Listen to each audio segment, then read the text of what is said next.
Sir, namaskar. नमस्कार sir. How are you, sir? Namaskar. Most difficult person to catch in Maharashtra politics. Doesn't give interviews. तुम्ही नरेंद्र मोदी सारखे आहात. You are like Narendra Modi. Don't give interviews. And very difficult to meet him because since morning at around 5:30 there is a crowd outside his office. That's right. More than 300 people have assembled outside Ajit Pawar's house here in Baramati since 5 a.m. in the morning. आप उठते कितने बजे हैं? मैं 5 बजे उठता हूँ, 6 बजे तैयार होकर बाहर निकलता हूँ।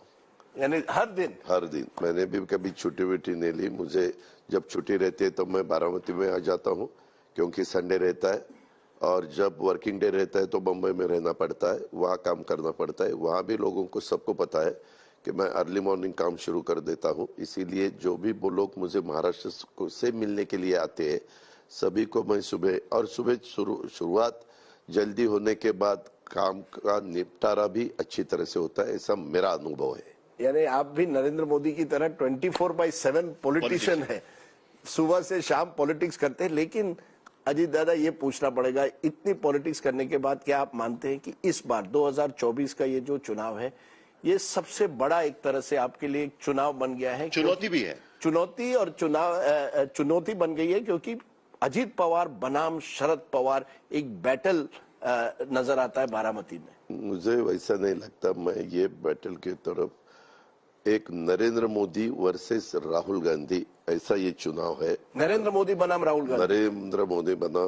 गांधी ऐसा ये चुनाव है, ऐसा मैं मानता हूँ। क्योंकि हम जब वोट मांग रहे तो यही बोल रहे हमारे लोगों को, वोटर को, कि अपने को रूलिंग पार्टी तीसरे दफा ये देश के प्रधानमंत्री मोदी साहब होने वाले ही है, तो उनको सपोर्ट करने वाला हमने ये भेजा, मेंबर ऑफ पार्लियामेंट भेजा, तो अपने को ज्यादा फायदा होगा, वहाँ की डेवलपमेंट होगी, वहाँ फंड्स आ जाएंगे, वहाँ का बहुत सारा काम हम निपट सकते हैं, ऐसा मेरा कहना है। लेकिन ये दिल्ली की बात हुई, राहुल गांधी बनाम नरेंद्र मोदी का चुनाव हो गया, लेकिन बारामती में तो कहीं ना कहीं जब सुनेत्रा पवार आपकी पत्नी लड़ती है आपकी बहन सुप्रिया सुळे के खिलाफ, तो मैसेज तो ये जा रहा है ना कि पवार फैमिली की एक प्रतिष्ठा की लड़ाई बन गई है कि बारामती का बिग बॉस कौन। और खास करके जब हम देखते हैं कि शरद पवार हर जगह जाके रैली ले रहे हैं, आप बारामती में कैंपिंग करके बैठे हुए हैं, तो लड़ाई फिर अजीत पवार वर्सेस शरद पवार ही दिखने लग जाती है, और वो भी परिवार की लड़ाई। वैसी नहीं है। आप मीडिया ने वो ज्यादा दिखाने की कोशिश की है बार बार। यहाँ तो किसी ने बताया कि मुझे कहा कि कल न्यूयॉर्क टाइम्स के भी कुछ लोग आए थे, आप भी कल थे, बाकी के भी लोग आ रहे देखने के लिए। मीडिया को तो ये मिलना ही चाहिए कि क्या चालू है क्या नहीं, लेकिन मैं वैसा नहीं मानता। मैं मानता हूँ कि ये जो लड़ाई नरेंद्र भाई मोदी वर्सेस राहुल गांधी ऐसी है। ये चर्चा दिल्ली में है कि अमित शाह ने आप पर दबाव डाला कि आपको अपनी पत्नी को खड़ा करना पड़ेगा इस चुनाव में सुप्रिया ताई के खिलाफ, तभी हम मानेंगे कि असली अजीत पवार पर विश्वास कर सकते। ये सरासर झूठ है, ये सरासर झूठ है। मेरे जो भी कैंडिडेट जो रायगढ़ में हो, बारामती में हो, धाराशिव में हो, या शिरूर में हो, या परभणी में हो, कोई भी बात उन्होंने नहीं कही। वो बोले कि जो इलेक्टिव मेरिट होगा वो कैंडिडेट आप दे दो, एक एक कैंडिडेट जिताना बहुत इम्पोर्टेंट है। अपने को ज्यादा से ज्यादा एमपीज महामोर्चा के जीत के आने चाहिए। ये और एक जो दिल्ली में प्रचार चलता है, दिल्ली में नहीं देश भर में आपका नाम लिया जाता है और कहा जाता है कि देखिए जब भी, और पूरा विपक्ष ले रहा है कि अजीत पवार, जिस पर नरेंद्र मोदी जी और बीजेपी ने गंभीर आरोप लगाए थे, इरिगेशन स्कैम, सिंचाई स्कैम में 70,000 करोड़ का स्कैम के बारे में कहा था, एमएसएबी महाराष्ट्र स्टेट कोऑपरेटिव बैंक के स्कैम के बारे में कहा था, उसी अजीत पवार को अब बीजेपी में शामिल किया गया है, आप उनके सहयोगी बने हैं और आपके खिलाफ केसेस जो है एक वॉशिंग मशीन की तरह खत्म हो रहे हैं एक के बाद एक। ये विपक्ष बार बार कहता है, आपका चेहरा दिखाकर कहता है ये वॉशिंग मशीन की सरकार। रामलीला मैदान की रैली में भी यही मुद्दा रखा गया। विपक्ष वालों हमेशा ये इसके बारे में बात करते हैं। मेरा ये कहना है कि मैंने महाराष्ट्र में, मैं ज्यादा सेंट्रल का नहीं बोल रहा हूँ, महाराष्ट्र में जो मेरे ऊपर एलिगेशन कर रहे हैं उनके सबके साथ मैंने गवर्नमेंट में काम किया है। मैं जब उनके साथ रहता हूँ तो वो एलिगेशन नहीं करते, मैं जब उनके साथ नहीं रहता तो वो एलिगेशन करते हैं। लेकिन ये सच्चाई है ना कि केस धीरे धीरे बंद हो रहे हैं। नहीं ना, इंक्वायरी चालू है, उसमें से कुछ तो inquiry Uddhav Thackeray ji chief minister थे तब भी सी समरी वहां दाखिल की थी। ये सरासर झूठ है। लेकिन एक तो 70,000 करोड़ का काम ही जब मेरे ऊपर एलिगेशन किया तब हुआ नहीं था। टोटल काम हुआ था 42,000 करोड़ रुपया, और उसमें से सैलरी भी जमा थी। तो कैसे 70,000 करोड़ का? अभी किसी ने क्या आरोप लगाना चाहिए? शरद पवार जी और सुप्रिया सुळे जी वही आरोप करते हैं कि एनसीपी को तोड़ा गया बीजेपी ने, इस वजह से ईडी का डर दिखा। ये सरासर झूठ है। राजदीप जी, आपको मैं बताता हूँ कि जब ये गवर्नमेंट अभी जाएगा, जो यूपी उद्धव जी ठाकरे, मैं और बाला साहेब थोरात, हमारा गवर्नमेंट तीनों पार्टी का महाविकास आघाड़ी वो जाएगा, तब हमारे सभी विधायकों ने एक लेटर तैयार किया, साहब को दिया। तब जितने भी एनसीपी के विधायक है, जितने भी है, सभी ने उसके ऊपर साइन किया था। उसमें जयंत पाटिल भी थे, उसमें अनिल देशमुख जी भी थे, जितेंद्र आवाड़ जी भी थे, बाकी सब जो राजेश टोपे जी भी थे, जो अभी आप साहब के साथ है वो सभी थे, हम सभी थे।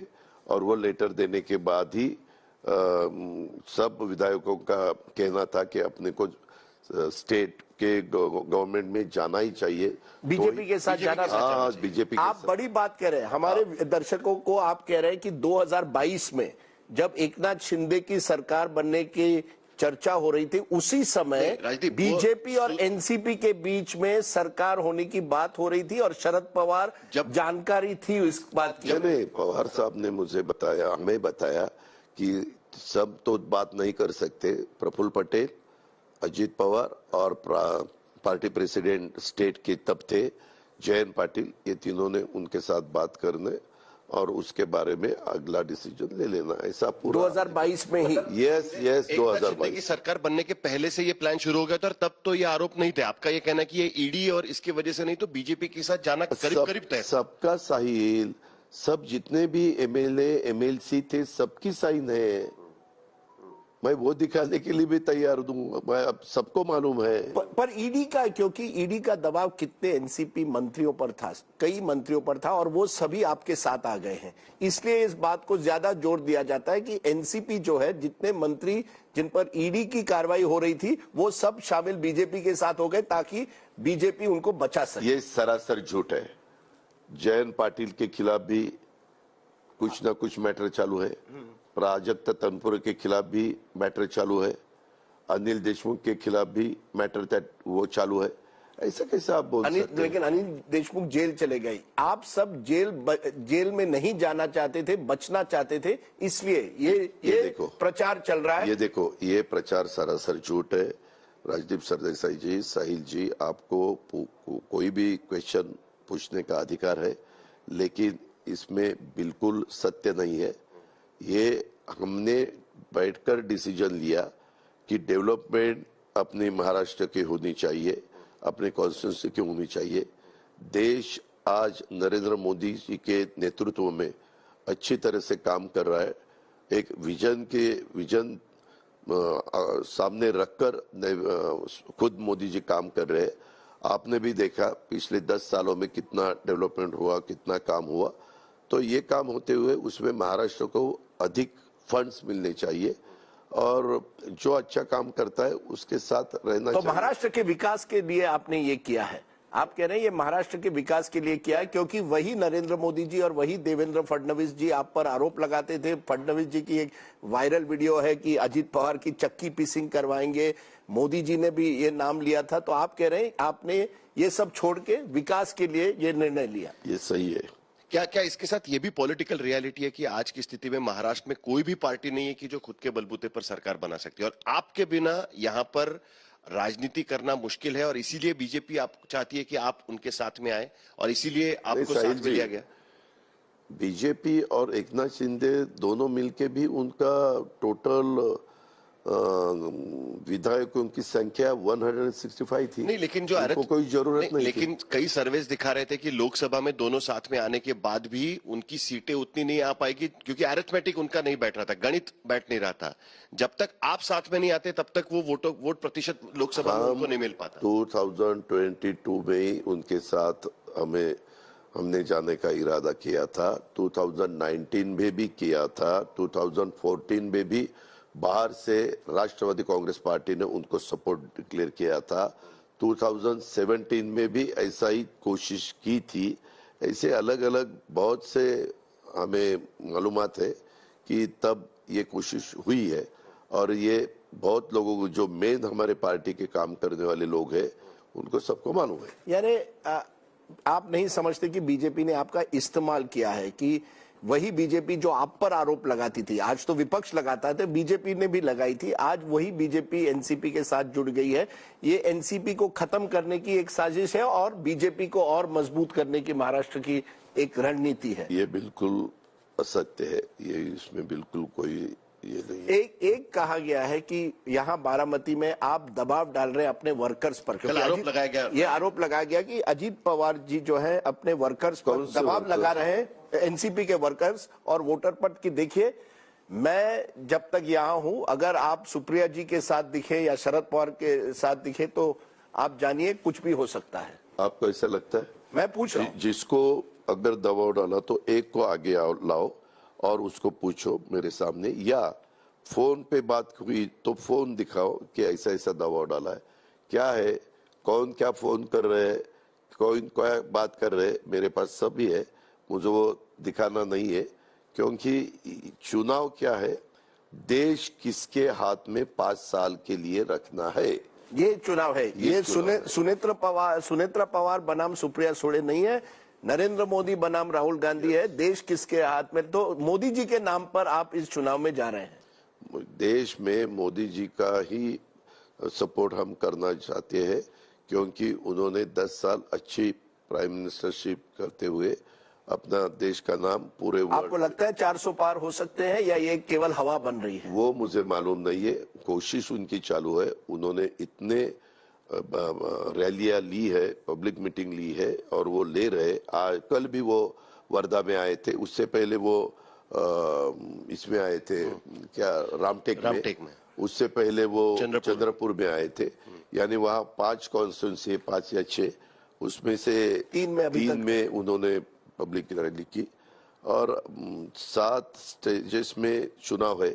इसीलिए सभी पार्टियों को टाइम मिल रहा है, सभी लीडरों को टाइम मिल रहा है, जाके लोगों को अपने पार्टी को, अपने गुट को क्यों वोट करे, इसके लिए टाइम भी मिल रहा है। सर, आखिर में एनसीपी को आप किस तरीके से देखते हैं, और क्या आप खुद महाराष्ट्र का मुख्यमंत्री बनना चाहते हैं? क्या एनसीपी आप कहां लेके जाना चाहते हैं? आज की तारीख पे पार्टी का नाम और सिंबल आपके साथ में है जब तक सुप्रीम कोर्ट का फैसला नहीं होता है, लेकिन पार्टी को आप कहां ले जाना चाहते हैं? आपकी पार्टी महाराष्ट्र में किस तरफ है? सेंटर लेफ्ट है, सेक्युलर है, क्या है? और आप क्या हमारी पार्टी सेक्युलर है। हमारे महाराष्ट्र में शिव यानी शिवाजी महाराज, शिव शाहू फुले अम्बेडकर, इनकी विचारधारा से जो उन्होंने रास्ता दिखाया है, वही रास्ते से हम आगे जाना चाहते हैं। और ये आगे जाते वक्त किसी ने हमें इसको रोक नहीं लगाई। वो बोले कि आपकी जो विचारधारा है वो आप चालू रखता, हमें उसमें कोई एतराज नहीं है, हम हमारा काम कर रहे हैं। महाराष्ट्र में एक न एक दिन राष्ट्रवादी कांग्रेस पार्टी, जैसे 2004 में सिंगल लार्जेस्ट पार्टी आई थी, उसी हिसाब से मुझे महाराष्ट्र में राष्ट्रवादी कांग्रेस पार्टी मुख्यमंत्री सिंगल लार्जेस्ट पार्टी लाना है। आखिर में 2 छोटे सवाल। एक, 5 बार उप मुख्यमंत्री बने हुए रिकॉर्ड जो है, मुख्यमंत्री बनना चाहते हैं या नहीं? जरूर बनना चाहता हूं। अगर मुझे महाराष्ट्र ने सपोर्ट दिया, हमारे एमएलए ने सपोर्ट दिया, 145 ये फिगर, मैजिक फिगर महाराष्ट्र की हम इकट्ठा करने में यशस्वी हो गए, तो मैं जरूर बनना चाहता हूं। और एक और आखिरी सवाल कि क्या कोई संभावना है कि इस चुनाव के बाद आप और शरद पवार Reconciliation. एक बार फिर आ सकते हैं साथ में? हो सकता है राजनीति में, क्योंकि महाराष्ट्र की राजनीति में पिछले साल में बहुत कुछ भी हो सकता है। ये देखो, हमने जो लाइन ली है, हमने सब ने, प्रफुल्ल पटेल हो, सुनील तटकरे, छगन भुजबल, हसन मुशर्रफ, धनंजय मुंडे, दिलीप वळसे पाटिल, सब हमारे साथियों ने, हमारे सब एमएलए नो, सब विधायकों ने वो लाइन उनको ठीक लगी तो हमें कोई एतराज नहीं है। कोई एतराज नहीं है। वो लाइन हमने जो अभी लाइन ली है, यानी उनको आपके लाइन पर आना पड़ेगा, शरद पवार को आपकी लाइन पर आना पड़ेगा। वैसा मैं नहीं बोल सकता। वो बहुत बड़े बुजुर्ग नेता है, राष्ट्रीय नेता है, मुझे वैसा बोलने का अधिकार भी नहीं है। उनके जो साथी है वो सबको अगर ऐसा लगे कि ठीक है ये लाइन अपने को ठीक लगती है, उसी लाइन से हम चले आगे जाएंगे। तो मेरे ख्याल से जितना महाराष्ट्र में चुनाव प्रेडिक्ट करना मुश्किल है, उतना ही अजित पवार के साथ इंटरव्यू करना मुश्किल है, उनको मनाना इंटरव्यू के लिए। आज हमने एक काम तो कर लिया है, मे बी, और शायद पहली बार हिंदी में, पहली बार हिंदी में। यानी एक तरह से धीरे धीरे एक नेशनल इमेज आपकी बनने जा रही है। सर, मैं आपको एक बता दूं, नरेंद्र मोदी जी 2012 में जब चुनाव जीते थे गुजरात में, चुनाव के बाद पहली बार उन्होंने जब स्पीच की थी वो हिंदी में की थी, गुजराती में नहीं, वो भी अहमदाबाद में। तो कौन जाने कल क्या हो अजित पवार जी, कौन जाने। ठीक है, थैंक यू। बहुत बहुत धन्यवाद।